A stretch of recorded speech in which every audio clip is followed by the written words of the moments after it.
लियाकत अली खान, बेनज़ीर, ज़ियाउल हक, इनके कातिल पकड़े गए। जिस मुल्क के हुक्मरानों के कातिल ना पकड़े जाएं, वहाँ आपकी और मेरी ज़िंदगी जो है सोचिए भी नहीं कि बहुत अच्छी गुजरेगी। हम तो बड़ी खबरें पढ़ रहे हैं अखबारात में कि महंगाई के दादोशुमार जनाब इतने नीचे आ गए सिंगल डिजिट में, तो इसकी हकीकत क्या है? हकीकत तो वही बता सकता है ना कि जिसको 32,000 रुपये तनख्वाह हो और 38,000 रुपये का बिजली का बिल आता हो। मुझे कौन कह सकता है कि महंगाई सिंगल डिजिट पे आई है जब सेल्स टैक्स ही सिर्फ 18%। तो इस हुकूमत के आपको अज़ाइम अच्छे लग रहे हैं? जी, मैं डेमोक्रेसी में हर हुकूमत का ज़ायम अच्छे देखता हूँ। और इनकी डायरेक्शन भी ठीक है मईशत को लेकर? मंसूबे ही नहीं आए, डायरेक्शन ही नहीं आई। एक ही चीज़ हमें नज़र आती है या दो चीज़ें, एक ही है कि IMF से पैसा आना है। इस दफ़ा IMF ने अपनी मीटिंग कर रहे हैं, उसमें हमारा नाम ही नहीं रखा। जो असल इशू है वो कहीं और है। जिन्होंने इस मुल्क को चलाना है आज और कल, उनके पास हुनर ही नहीं है। तालीम तो बहुत बाद की बात है। हमारे साथ माहिर मईशत जनाब डॉक्टर कैस असलम साहब मौजूद हैं। पाकिस्तान की मईशत के हवाले से जो चहमगोइयाँ हो रही हैं, जो ख़बरें आ रही हैं, उनकी हकीकत क्या है, इन्हीं से जानते हैं। डॉक्टर साहब बहुत शुक्रिया आपने वक्त दिया। हम तो बड़ी ख़बरें पढ़ रहे हैं अखबारात में, TV चैनल्स पे कि महंगाई के दादोशुमार जनाब इतने नीचे आ गए सिंगल डिजिट में, तो इसकी हकीकत क्या है? ये जो ख़बर है इसकी सदाकत क्या है? शुक्रिया। देखें, बात यह है कि हकीकत तो वही बता सकता है ना कि जिसको 32,000 रुपये तनख्वाह हो और 38,000 रुपये का बिजली का बिल आता हो, जिसको इन चंद महीनों में कोई रोज़गार नया ना मिला हो। बात यह है जी कि हमारी जो इंडस्ट्री थी, जो एक्सपोर्टेबल्स थे, उसमें शायद बेहतरी आ गई हो चीज़ों की। एग्रीकल्चर में बेहतरी खुद ब खुद ही आ गई थी, बारिशें हुई हैं चीज़ें, मगर किसान का आपने अनाज ही नहीं ख़रीदा।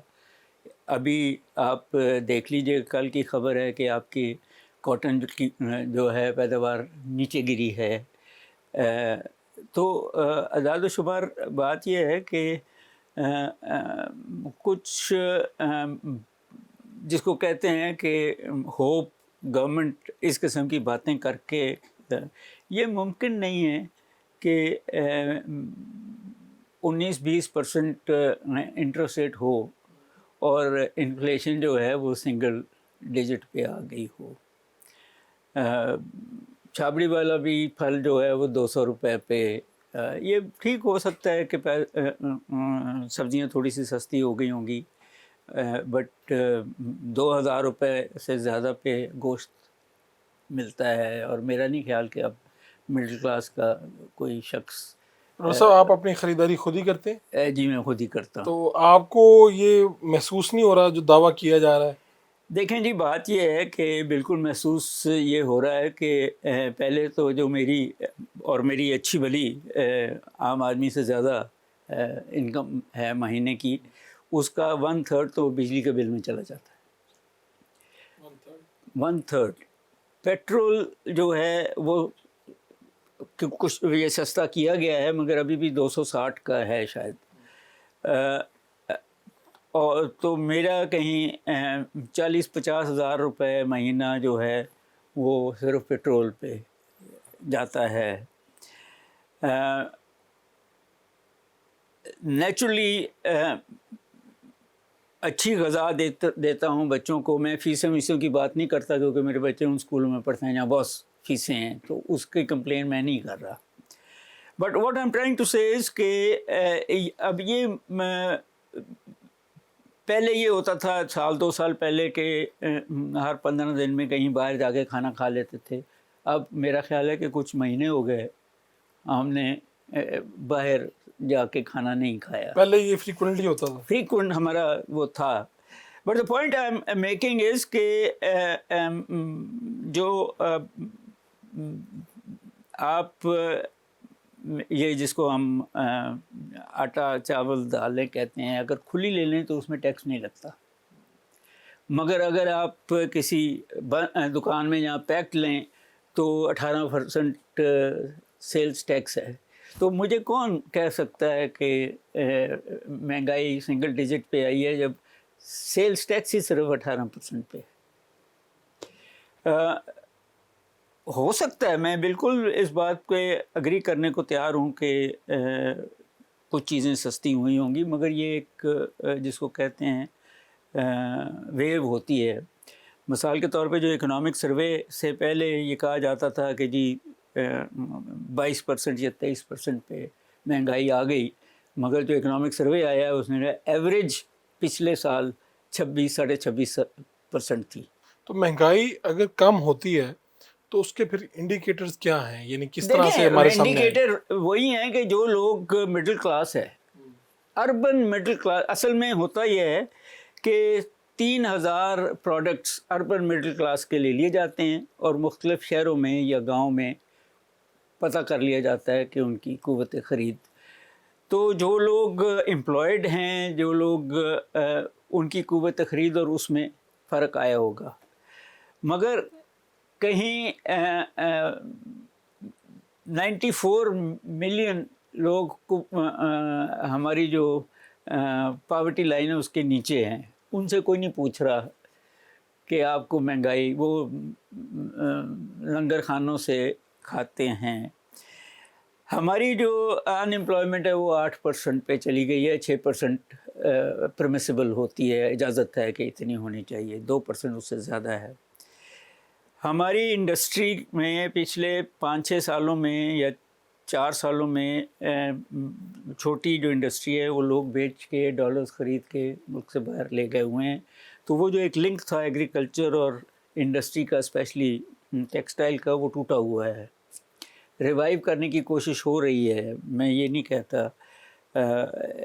एक पॉलिटिकल हुकूमत इसीलिए बेहतर होती है कि वहाँ वोट लेने के लिए या 4 साल बाद फिर वोट लेने के लिए कुछ ना कुछ एक ख़ास सेक्शन के लिए किया जाता है, जो ये गवर्नमेंट भी करने की कोशिश कर। तो इस हुकूमत के आपको अज़ाइम अच्छे लग रहे हैं? जी, मैं डेमोक्रेसी में हर हुकूमत का अज़ाइम अच्छे देखता हूँ। और इनकी डायरेक्शन भी ठीक है इनकी मईशत को लेके? ठीक नहीं, डायरेक्शन जहाँ तक है कि इनकी है ही नहीं डायरेक्शन। अभी तक कोई पॉलिसी हमने नहीं देखी, बल्कि वो एक मिनिस्ट्री है प्लानिंग की जी। उन्होंने क्रिटिसिज्म HEC पे तो किया है, मगर बाकी मईशत पे कोई पॉलिसी हमें नज़र नहीं आई। प्राइम मिनिस्टर साहब कह रहे हैं कि अभी जल्द 5 साला मंसूबा वो दे देंगे, मगर अभी तक तो जब मंसूबे ही नहीं आए, डायरेक्शन ही नहीं आई, तो हम कैसे बता दें कि क्या। एक ही चीज़ हमें नज़र आती है या 2 चीज़ें। एक ही है कि IMF से पैसा आना है। इस दफ़ा IMF ने अपनी जो मीटिंग कर रहे हैं उसमें हमारा नाम ही नहीं रखा। मेरा ये ख्याल है कि IMF ने जो शर्तें लगाई हुई हैं, प्राइम मिनिस्टर साहब कहते हैं कि वो हमने पूरी की हैं, मुझे नहीं नज़र आया। उनकी शर्त थी कि पावर्टी आप दूर करेंगे, हमने कोई पावर्टी के ऊपर प्लान नहीं बनाया। उनकी शर्त थी कि ट्रांसपेरेंसी दिखाएंगे, हमने कोई ट्रांसपेरेंसी अभी तक नहीं दिखाई। उनकी शर्त थी कि आप ये डाउन साइज़ करेंगे, आपने करनी शुरू की है डाउन साइजिंग। उनकी शर्त थी कि बेचेंगे आप वो सारे जो हुकूमत के पास हमारा PIA बेचने की कोशिश हो रही है, वो अभी तक बिका नहीं है, और उसके अलावा हमने कोई बेचने की कोशिश नहीं की। उनका ये था कि जो प्रोविंशियल गवर्नमेंट के काम हैं वो फेडरल गवर्नमेंट ख़त्म कर दे। अभी तक हमने कोई ऐसी प्लान, इसमें और बहुत सारे हैं जो मैंने तो नहीं देखे कि किए, जिसकी वजह से उन्होंने शायद ये आगे। उनकी एक शर्त ये थी कि आपके दोस्त मुल्क आपको कुछ 24 बिलियन डॉलर जो है वो प्रॉमिस कर देंगे। वो 13 बिलियन तक तो प्रॉमिस हुआ है, उससे आगे 6-7 बिलियन और है जो प्रॉमिस नहीं हो सका। ट्रस्ट डिफिसिट है आपका। बात यह है कि सिर्फ कर्ज़े लेके, और अबाउट 75% जो कर्ज़ा है वो आपने अंदरूनी देना है, बैंकों का भी, और IPP पे जो आप कर रहे हैं रिफॉर्म्स आपने किए नहीं हैं, वादे आप कर रहे हैं, कौम को बता रहे हैं। फौरी तौर पे करने के काम क्या है? देखें, मेरा ये ख्याल है मुख्तलिफ लोगों के मगर के, पहले तो ये है कि वो IPP जो बंद पड़े हैं और आप उनको पैसे दे रहे हैं उनको ख़रीद लें। मैं ये नहीं कह रहा कि आप उनको नेशनलाइज कर लें, मैं बिल्कुल ख़रीद के बंद कर दें। आप वो जितना पैसा आप उनको दे रहे हैं उसी पे आप ख़रीद लें। وہ کیپیسٹی چارجز جو آپ دے رہے ہیں، اور دوسروں کے ساتھ تو نیگوسیٹ کرنا ہے. حالانکہ وہاں بھی میرا خیال ہے کہ جو انٹرنیشنل وہ ہیں آربیٹرز، ان پہ آپ جائیں کہ جی ہمیں اجازت دے دیں کہ ان کے سے پھر سے آپ اسٹیٹ ہیں اینڈ سچ فورتھ کیا جا سکتا ہے. جو اصل ایشو ہے وہ کہیں اور ہے. وہ آپ کے ملک کے بچے جو 60% پاپولیشن کا حصہ، ان کی تعلیم اور ہنر ہے جو نہیں آپ دے رہے. جب تک وہ ہنر نہیں دیں گے، آپ ملک میں جو مرضی کر لیں، آپ پروڈکٹیو نہیں ہو سکتے، آپ وائبل نہیں ہو سکتے، اور آپ قرضوں پہ ہی زندہ رہیں گے. کیونکہ جنہوں نے اس ملک کو چلانا ہے آج اور کل، ان کے پاس ہنر ہی نہیں ہے. تعلیم تو بہت بعد کی بات ہے. اور وہ فیکٹریاں جنہوں نے ان کو امپلوائے کرنا ہے وہ بند ہو رہی ہیں اس انٹرسٹ ریٹ پہ، وہ نہیں چل سکتی. آپ دو باتیں کرتے ہیں نا تضاد. ایک طرف آپ کہتے ہیں کہ آئی ایم ایف کے کہنے پہ آپ نے ڈالر کو کھلا چھوڑ دیا ہے، اور دوسرا آپ کہتے ہیں کہ آپ اکانومی کو کنٹرول کرنا چاہ رہے ہیں. تو اس طرح نہیں ہوتا. آپ نے یہ آئی ایم ایف نے خود کہہ دیا کہ ہم نے کہا تھا کہ امیروں پہ ٹیکس لگانا، آپ نے پھر مڈل کلاس پہ ٹیکس لگا دیا. یہ ان کے لفظ ہیں. تو وہ پھر آپ پہ کیسے ٹرسٹ کریں؟ تو یہ ممکن ہے جو وزیر اعظم صاحب نے کہا کہ جی آئی ایم ایف کا یہ آخری دور ہوگا، اس کے بعد ہم اسے خدا حافظ کہہ دیں گے، تو آپ کو سچویشن یہ نظر آتی ہے؟ سر بات یہ ہے کہ اصل ایشو میرا نہیں خیال کہ آئی ایم ایف ہے. اصل ایشو وہ آپ کی فارن پالیسی ہے کہ چین ہے یا امریکہ ہے. آئی ایم ایف تو صرف گارنٹی کر رہا ہے کہ آپ جا کے چین کی گود میں نہ بیٹھ جائیں. امریکہ کی کیونکہ پیسے امریکہ اور امریکہ کے اتحادیوں کے ہیں، حالانکہ آپ کو چین بھی دے رہا ہے. تو اصل جو ایشو ہے وہ آپ کی جب تک فارن پالیسی کلیئر نہیں ہوتی، اس کے ساتھ لنک ہے. اسی کے ساتھ لنک ہے. اسی کے ساتھ آپ کا سب سے بڑا ٹریڈ پارٹنر امریکہ ہے. آپ کا جو اسلحہ خریدتے ہیں وہ امریکہ اور اتحادیوں سے خریدتے ہیں. آپ کے بچے جو ہیں جو پڑھتے ہیں وہ امریکہ میں ہیں. آپ بڑے کمفرٹیبل ہیں، انگریزی آپ بھی بولتے ہیں وہ بھی بولتے ہیں، چینی تو نہیں آتی. تو آپ ایک دفعہ بتا دیں اپنی قوم کو کہ جی یہ ہمارا ڈائریکشن ہے، ہماری انڈسٹری بھی اس طریقے سے چلے گی. اور یورپ اور امریکہ ہے اور جاپان ہے جن کے ساتھ ہم نے چلنا ہے، تو چیزیں سیدھی ہو جائیں گی. آپ ایک طرف ہندوستان کی دشمنی کے ساتھ چین کو ساتھ رکھنا چاہتے ہیں، اور دوسرا آپ امریکہ کو چھوڑنا نہیں چاہتے، تو آپ کی اکانومی اس کے اندر پھر یہ ہے کہ آپ نے نہ پانی کے ریفارمز کیے، نہ بجلی کے ریفارمز کیے، نہ ایجوکیشن کے ریفارمز کیے، نہ ہی ایگریکلچر کو انٹرنیشنل لیول پہ لے کے گئے ہیں آپ. اور ٹیکسٹائل جو اب بکتی نہیں ہے دنیا میں، نئی آپ نے کوئی پروڈکٹ پاکستانیوں کو دی ہی نہیں ہے کہ وہ مائکرو چپ پیدا کر لیں، ڈرونز پیدا کر لیں، کوئی ایسی چیز پیدا کر لیں جو دنیا میں مہنگی بکتی ہو، سستی. تو کوئی ایسا آپ صرف اتنا کر دیں کہ آپ ایکسپورٹ ٹیکس ختم کر دیجیے. تو یہ تو حکومت کا عوام سے، تاجروں سے یہ گزارش ہے جی ہمیں ٹیکس دیں، ریاست کو بڑی ضرورت ہے اس وقت ٹیکس کی. آپ اس رائے کو کس طرح سے دیکھتے ہیں؟ حکومت ہوتی کس واسطے ہے؟ کہ اپنے لوگوں کا اسٹینڈرڈ بہتر کر لیں. اور جب وہ نہیں کر سکتی تو پھر وہ کیوں ٹیکس مانگتی ہے؟ ایک پولیٹیکل سائنس کی بڑی سیدھی تھیوری ہے جس کے اوپر بیسڈ ہے ماڈرن اسٹیٹ، کہ ہم پہ لازم ہے کہ ہم ٹیکس دیں گے، اور ان پہ لازم ہے کہ وہ ہمیں جسٹس دیں گے، بہتر زندگی دیں گے. تو دونوں اس ایگریمنٹ کا حصہ ہے. اگر ہم سے ٹیکس لے کے آئی پی پیز کی زندگی اچھی بہتر کرنی ہے تو پھر لوگ کیسے ٹیکس دیں گے؟ اگر اس کی زندگی بہتر ہے جو ٹیکس نہیں دے رہا، اس سے جو ٹیکس دے رہا ہے، فائلر اور نان فائلر کا مسئلہ، تو پھر آپ نے خود وہ سارے سچویشنز، اسمگلر کی زندگی اچھی ہے، رشوت خور کی زندگی اچھی ہے. آپ نے کبھی یہ بھی نہیں پوچھا کہ اتنے گھر اور اتنی زمینیں کسی نے کیسے خرید لی اس ملک میں، جو پچھلے 75 سال سے پہلے کوئی امیر آدمی نہیں ہوتا تھا. کروڑ پتی ہیں، جینوئن ہوں گے، مگر وہ ساری جو ٹریل ہے اس کے لیے تو اور اسی ملک میں نے آپ سے کہا کہ 94 ملین لوگ آپ ہی کی اعداد و شمار کا ہے کہ خط غربت سے نیچے ہیں. فلڈ روز آ رہے ہیں, آپ نے ایک بھی نیا ڈیم نہیں بنایا, یا جو بنانے تھے وہ ابھی تک بنے نہیں ہیں, مکمل نہیں ہوئے. کیوں نہیں ہو رہا ہے؟